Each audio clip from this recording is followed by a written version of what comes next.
अरविंद केजरीवाल को 15 दिन की न्यायिक हिरासत में तिहाड़ जेल भेज दिया गया है। और तिहाड़ जेल का जब रुख कराया गया अरविंद केजरीवाल का, तो अरविंद केजरीवाल ने साफ तौर पर माननीय नरेंद्र मोदी पर निशाना साधा और उन्होंने कहा है कि नरेंद्र मोदी जो कर रहे हैं वो अच्छा नहीं है। आप इस वीडियो में साफ देख सकते हैं, ये वीडियो उतनी साफ तो नहीं है कि आपको आवाज बहुत सो स्पष्ट समझ में आए, लेकिन अगर आप ध्यान से सुनेंगे तो आपको अरविंद केजरीवाल ये कहते हुए सुनाई देते हैं कि नरेंद्र मोदी मेरे साथ अच्छा नहीं कर रहे हैं। देखिए ये वीडियो। अरविंद जी, पूरा इंडिया गठबंधन के आपके लिए जुटा रंग में क्या कहेंगे? कुछ कहना चाहेंगे? देश के लिए अच्छा नहीं है। कुछ कहना चाहेंगे? देश के लिए अच्छा नहीं है। कुछ कहना चाहेंगे? देश के लिए अच्छा नहीं है। और खबर दिल्ली की अदालत से है और दिल्ली की अदालत से खबर आ रही है कि मुख्यमंत्री अरविंद केजरीवाल को ईडी ने 21 मार्च को गिरफ्तार किया था और 28 मार्च तक उन्हें पहली बार ईडी की हिरासत में भेजा गया था। बाद में केंद्रीय एजेंसी ने फिर से हिरासत मांगी तो कोर्ट ने 1 अप्रैल तक उनकी ईडी की हिरासत बढ़ा दी थी।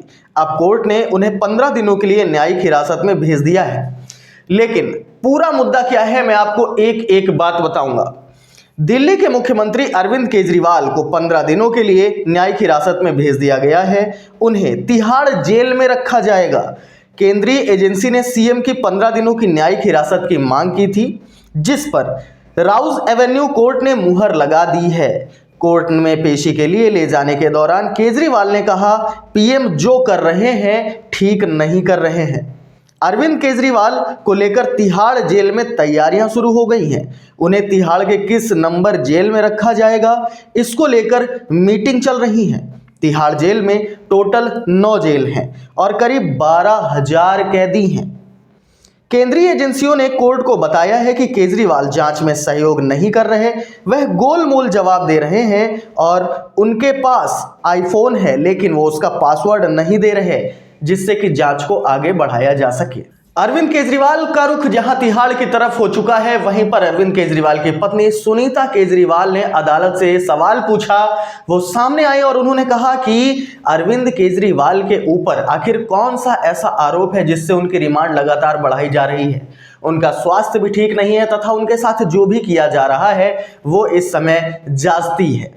और मैं आपको एक और बात बता देना चाहता हूं कि जिस तरीके से सुनीता केजरीवाल सामने आई हैं, उसी तरीके से कल्पना सोरेन भी सामने आई हैं और हेमंत सोरेन के पक्ष में बोलती हुई दिखाई देती हैं। सुनीता केजरीवाल जो कि एक आईआरएस रह चुकी हैं, क्या उनकी आवाज जनता तक पहुंचेगी?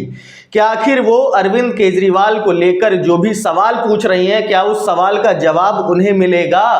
और इसी तरीके से कल्पना सोरेन ने भी हेमंत सोरेन के प्रति अपनी आवाज को बुलंद किया है। मैं आपसे साफ बता देना चाहता हूं कि मोदी सरकार ने इस समय अरविंद केजरीवाल को गिरफ्तार तो करा लिया है और कहीं ना कहीं रिमांड की अवधि भी बढ़ती जा रही है, लेकिन ये जो आवाज अरविंद केजरीवाल जेल में रहते हुए भी बढ़ा रहे हैं, अरविंद केजरीवाल की जो आवाज है, जो सुनीता केजरीवाल आगे बढ़ा रही हैं, क्या इसे रोका जा सकता है? मुझे नहीं लगता है कि दिल्ली की जनता अपने मुख्यमंत्री का साथ छोड़ने वाली है। एक तरफ केजरीवाल को जहां जेल भेज दिया जाता है, वहीं दूसरी तरफ सुप्रीम कोर्ट में मामला आता है कांग्रेस के खाते फ्रीज कर देने का। आप सभी को पता है और नहीं पता तो मैं आपको बता देना चाहता हूं कि कांग्रेस और युवा कांग्रेस के खातों को फ्रीज कर दिया गया था और उन पर 3500 करोड़ इनकम टैक्स ने भी उन पर रेवेन्यू का आरोप लगाया था कि 3500 करोड़ उन्हें जुर्माना जमा करना होगा। और ये मामला आता है सुप्रीम कोर्ट की एक जस्टिस जिनका नाम है नागरत्ना के सामने। नागरत्ना वही नाम है जिन्होंने नोटबंदी को एक घोटाला बताया था। उन्होंने बताया था कि नोटबंदी एक ऐसा घोटाला है जहां पर लोग अपने काले धन को सफेद धन में बदल सकते हैं। नागरत्ना के सामने जब यह मामला आता है और जिरह शुरू होती है, तो भाजपा के नुमाइंदे जो कि हाई कोर्ट में अपनी आवाज बुलंद करके कांग्रेस के खिलाफ बोल रहे थे, नागरत्ना के सामने नहीं बोल पाए और उन्हें ये आश्वासन देना पड़ा कि ये जो 3500 करोड़ रुपए की उगाही है, ये जो कर्ज वसूली है, ये जो टैक्स की वसूली है, ये वो चुनाव के बाद करेंगे।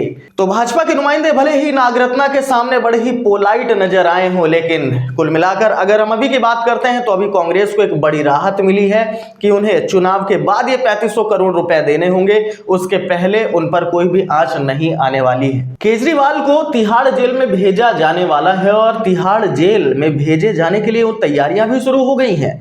मैं आपको बता दूं कि जानकारी के मुताबिक बीते 2 दिनों से तिहाड़ जेल में हाई लेवल मीटिंग्स हुई हैं। बताया जा रहा है कि इस संबंध में आज भी 11 बजे एक हाई लेवल मीटिंग हुई है।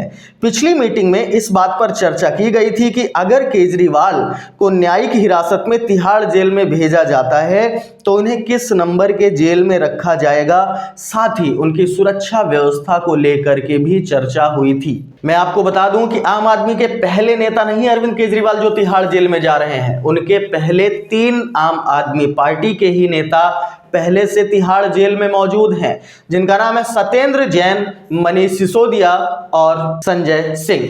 अब संजय सिंह हो, मनीष सिसोदिया हो या सत्येंद्र जैन हो, ये किस किस जेल में हैं, मैं आपको ये भी बता देना चाहता हूं। मनीष सिसोदिया को 1 नंबर सेल में 1 नंबर जेल में रखा गया है। इसी के साथ जो सत्येंद्र जैन है उन्हें 5 नंबर सेल में रखा गया है। लेकिन संजय सिंह के सेल में परिवर्तन किया गया है यह फैसला आने के बाद कि आम आदमी पार्टी के मुख्यमंत्री अरविंद केजरीवाल को जेल में किस सेल में भेजा जाए।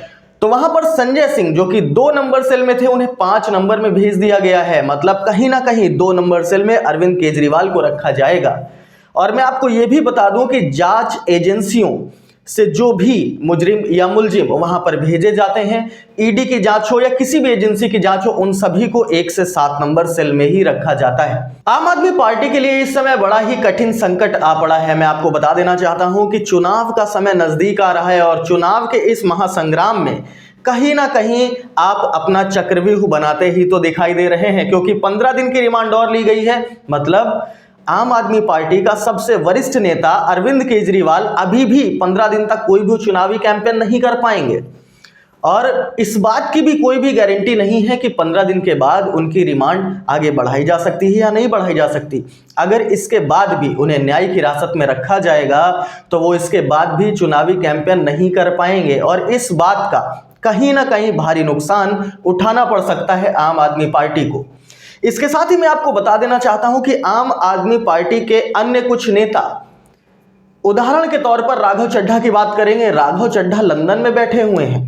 ऐसे में राघव चड्ढा को भी खुल के सामने आना चाहिए और आम आदमी पार्टी, अगर आप उसके सदस्य हैं, आप उसके प्रत्याशी हैं, तो आपको आपके राजनेता का साथ देना चाहिए। जिस तरीके से साथ दे रहे हैं और साथ देने में कुछ नाम नजर आते हैं तो वो नाम है भगवंत मान, आतिशी मरलेना और सौरभ भारद्वाज। ये सभी के सभी ग्राउंड में जुटे हुए हैं और कहीं ना कहीं आम आदमी पार्टी की जड़ें मजबूत करने पर लगे हुए हैं। मैं आप सभी को बता देना चाहता हूं कि आतिशी ने अभी एक बयान दिया था जिसमें उन्होंने कहा था कि जांच एजेंसियां हाथ धोकर आम आदमी पार्टी के राजनेताओं के पीछे पड़ी हुई हैं और उन्होंने ये भी बताया था कि पहले आपको प्रलोभन दिया जाता है, यदि आप उस प्रलोभन में आते हैं तो बहुत अच्छी बात है और अगर आप उस प्रलोभन में नहीं आते हैं तो जांच एजेंसियों की मार आप पर लगाई जाती है। अगर मैं तुलना करूं भारतीय जनता पार्टी और आम आदमी पार्टी की, तो आम आदमी पार्टी कहीं ना कहीं एक छोटी पार्टी है भारतीय जनता पार्टी की तुलना में, लेकिन इस छोटी पार्टी के भी इस समय हाथ पैर काटे जा रहे हैं। जो राजनेता हैं उन्हें जेल में भेजा जा रहा है।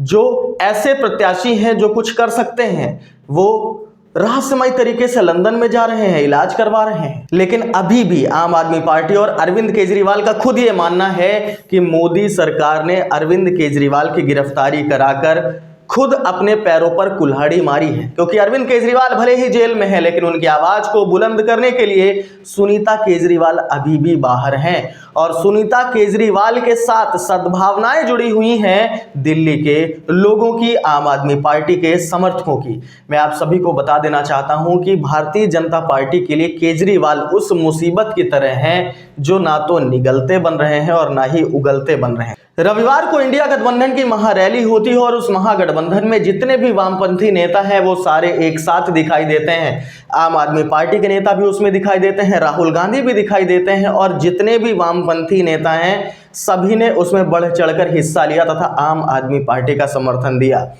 अब जो भी आप लोग हैं, जो भारत की जनता है या जो भी लोग मुझे सुन रहे हैं, मैं आप सबकी राय चाहता हूं कमेंट सेक्शन में कि क्या केजरीवाल को 15 दिन के बाद भी रिमांड पर भेजा जा सकता है? क्या उन्हें न्यायिक हिरासत में भेजा जाएगा?